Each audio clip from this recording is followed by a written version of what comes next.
Dory Gold had an article in the U.S. World and News Report, and the first sentence is, the Goldstone report won't go away. They just don't know what to do with it.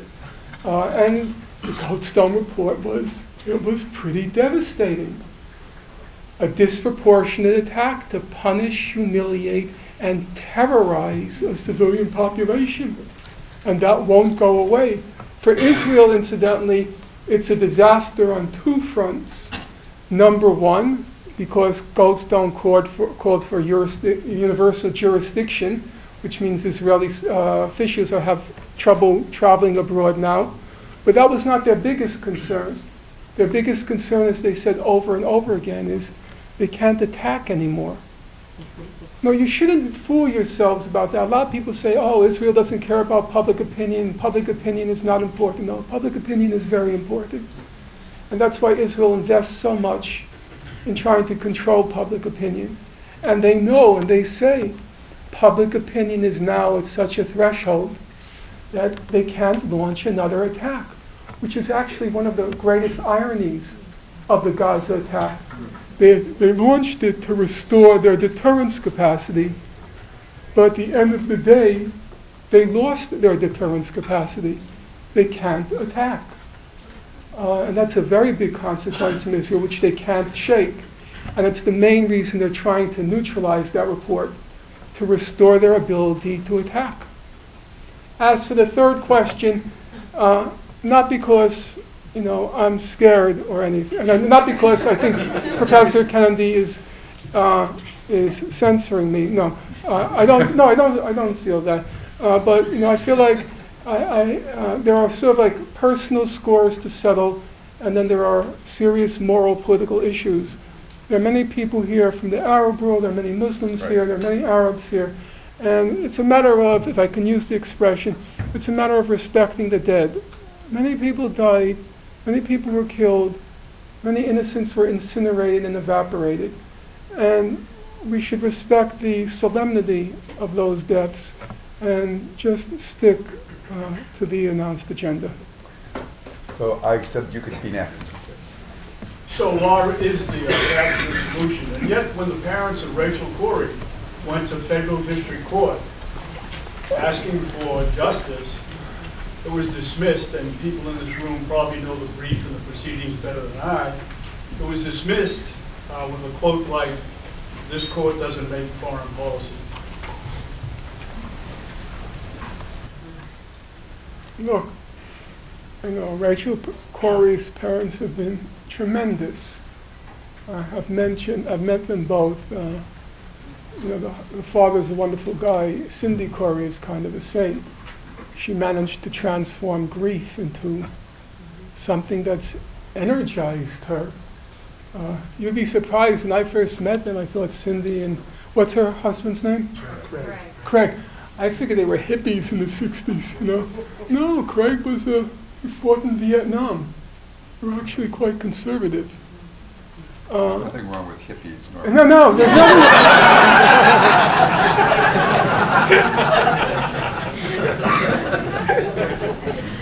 and there's nothing wrong with plagiarism. No.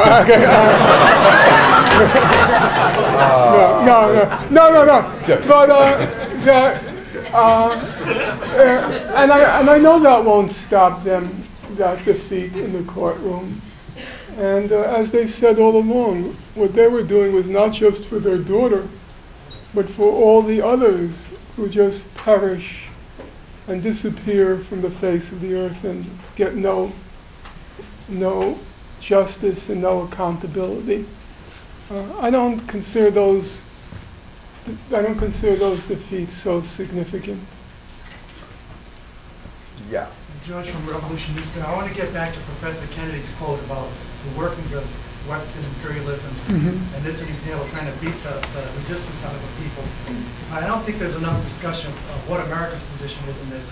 And I would take issue with your idea that somehow this has consequences in the court of public opinion in society, because there's something very distinctive about American society. Our papers compared it to like a Ted Bundy figure. The serial killer who has this incredibly sophisticated veneer about him. And he can commit the most horrendous atrocities, but dress it up in such a fine set of clothes and they say, wow, isn't that great? And I think that's how many American people probably most view this whole thing of the workings of what America's wars and what Israel's atrocities have amounted to. Sort of this justified self-defense, this whole myth of a noble battle for protection and protecting the safety of the American people, whether they're bombing people with these drone attacks in Afghanistan, pushing a button and killing 20 civilians or 50 civilians at a time. This most perverse kind of moral behavioral warfare for American imperialism, which is wielding Israel on its behalf. How do we break people out of that mindset? That's the question. Because I think, Kennedy, you're onto something which most people don't put those things together. How do we break people out of that mindset? Okay. You know, I live in Brooklyn, New York, as some of you can tell by my accent, which is actually from Warsaw, Poland, not Brooklyn, New York. So I don't pretend to have a knowledge of the American people. And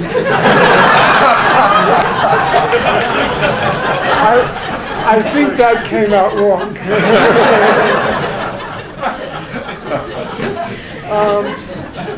All I can do, apart from citing the polling data, which show that there has been a significant decline in the support of Americans for Israeli policy, I can cite the polling data which show there has been a very significant decline in the support of American Jews, in particular under the age of 35, for Israel. I can point to the fact that Jewish organizations themselves are panicking over what they call, the term they use, the distancing of American Jews from Israel. But I would want more to speak on a personal note, if I can, if I'm allowed to, which is I lecture fairly extensively on the Israel-Palestine conflict. And most audiences are like the one this evening.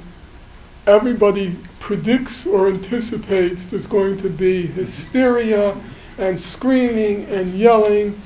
And I'm all over the map in the US and also in Europe. And virtually every audience is like this. Everybody sits calmly. Everybody sits respectfully. Everyone is willing to listen.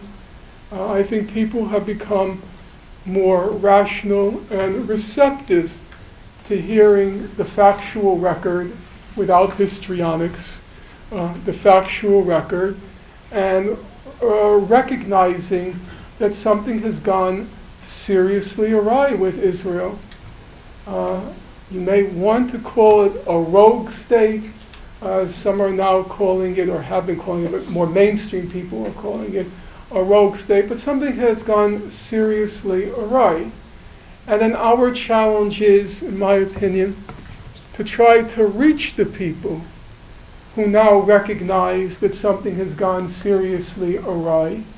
And reaching them means, as I said at the end of my remarks, it means two things. Number one, sticking hard and fast to the factual record. You don't need to exaggerate it. You don't need to embellish it. Dropping white phosphorus on Al-Quds Hospital, dropping white phosphorus in Al-Wafa Hospital, blowing up ambulances, destroying minarets, that's quite enough. It doesn't require any hyperbolic presentation. And the other thing which I think is important is, when I speak about justice, to be reasonable, because we don't want to put anybody in a corner where they feel like if they concede, it will mean their death and destruction. No, that's not where, at least if I can use the 60s expression, that's not where my head is at.